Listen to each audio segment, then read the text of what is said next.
This is Gregaro McCool coming to you from the County Fence Biannual Skunk Works, deep in the wilderness of eastern Ontario. With the exciting conclusion of eastern Ontario's oldest and most prestigious boundary and fencing publications, 50th volume. The County Fence digitization program is gathering steam, so if you want more of what we do here, please don't forget to like, subscribe, recommend us to your friends, and all that jazz. You can follow us on Mastodon, Substack, Reddit, Blue Sky, and Instagram. Links on the website. This is You Come Find Me, the debut screenplay by travel editor Rachael Boardman. Sunrise. A lone, beautiful wooden sailing yacht, Atlanta, moored in a picturesque cove outside Charlevoix, Quebec. On the foredeck, two figures appear to be doing some sort of strange dance. It lacks fluidity, almost as if mimicking some sort of machine, yet seems to be telling a story. The two figures, an older man and a woman in her 30s, make hissing and spitting noises, even ethereal gasps, as they go through these practiced motions. Then they both go limp and fall into the river with a splash. Interior, boat cabin, day. Super, 3 days earlier. Jules Octavian, a very dynamic-looking 82, is making pour-over coffee at the tile galley counter of a classic wooden sailing yacht in an elegant linen shirt and 1960s-style swim trunks, a beach towel around his neck. Rachael Boardman, 35, is doing the New Yorker crossword at the dining table with her hair wrapped in another beach towel. The cabin is full of carefully maintained oiled teak, varnished mahogany, and lovingly polished brass.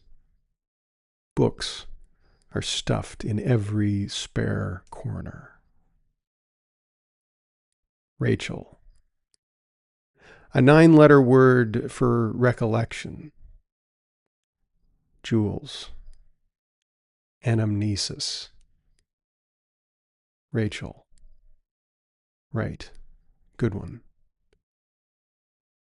Jules sets two perfectly crafted Japanese stoneware mugs of coffee on the mahogany table and slides into the settee next to Rachael. He then pulls a well-thumbed paperback from the shelf beside him about Jungian archetypes and begins reading. There's a perfectly comfortable, long silence, the only sound being wildlife and the gentle creaks and groans of a wooden boat at anchor. Rachael. That crazy guy messaged me again on the subreddit. Jules. The one who thinks it's real. Rachael. Yeah, he's absolutely certifiable. Jules.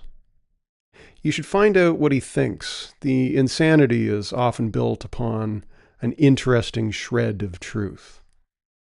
Otherwise, they'd be able to give it up. Rachael. Maybe. Raise anchor after coffee? Jules. Sounds about right. Make the turn south to Burlington, the old-fashioned way this time. Rachael. We could.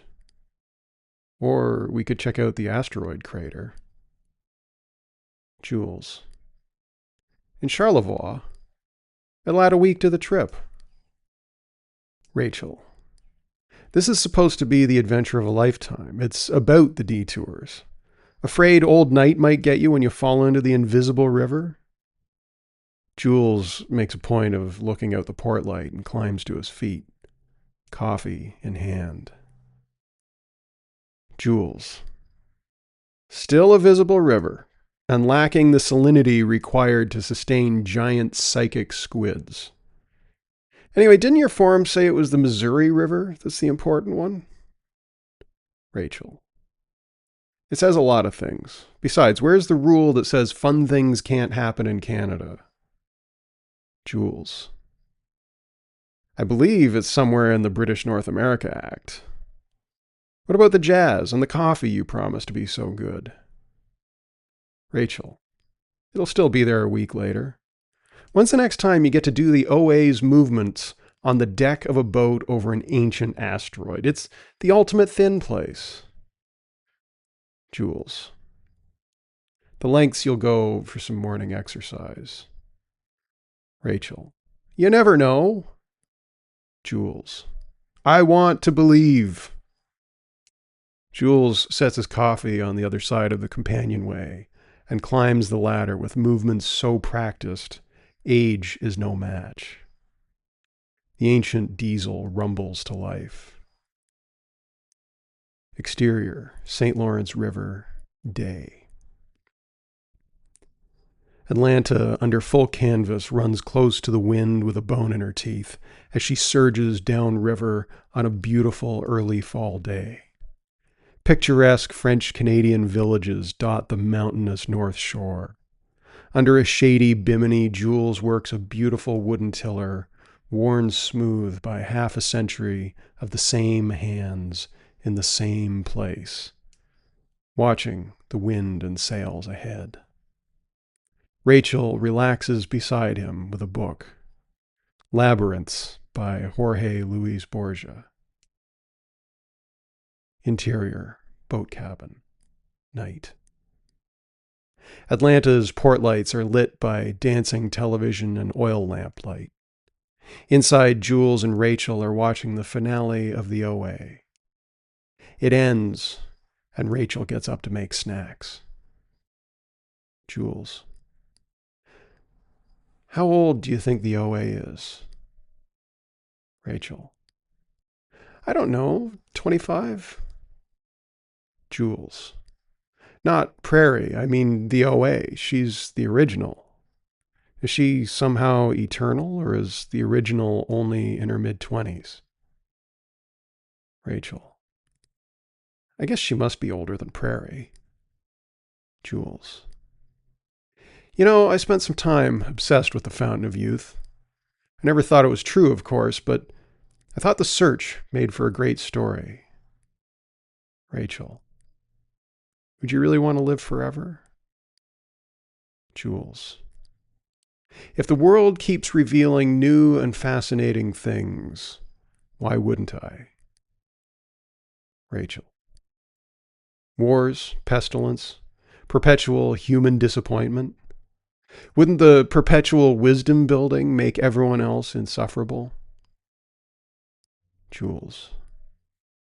Only if you can't accept that you've got the privilege of time that others don't. And don't you think the world would benefit from the wisdom of someone ageless? Isn't that the magic of God, that he's eternal? Rachel. So you want to be God, huh?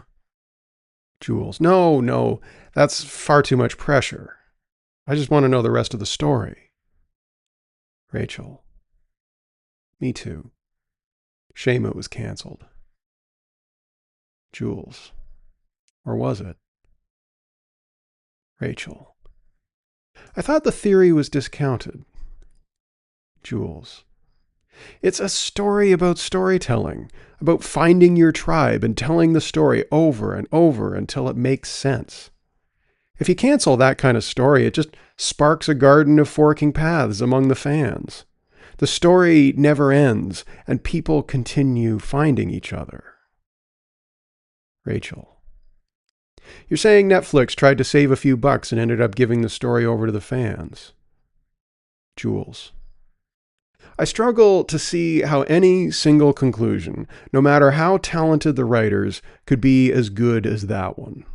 It's a show about story bringing people together that brought people together. It achieved its purpose, and then some. Interior, boat cabin, day. Jules looks through a porthole that is suspiciously shaped like a camera lens as sunlight streams into the cabin while he grinds the morning coffee. Jules. Well, you've got your crater. Should I have brought Mother's talking board? Rachel. Don't be silly. We're talking about television, not all that fake stuff. Meet you on the deck when we're finished? Jules. Sure thing. Rachel climbs through the companionway into the sunlight, and footsteps pass overhead.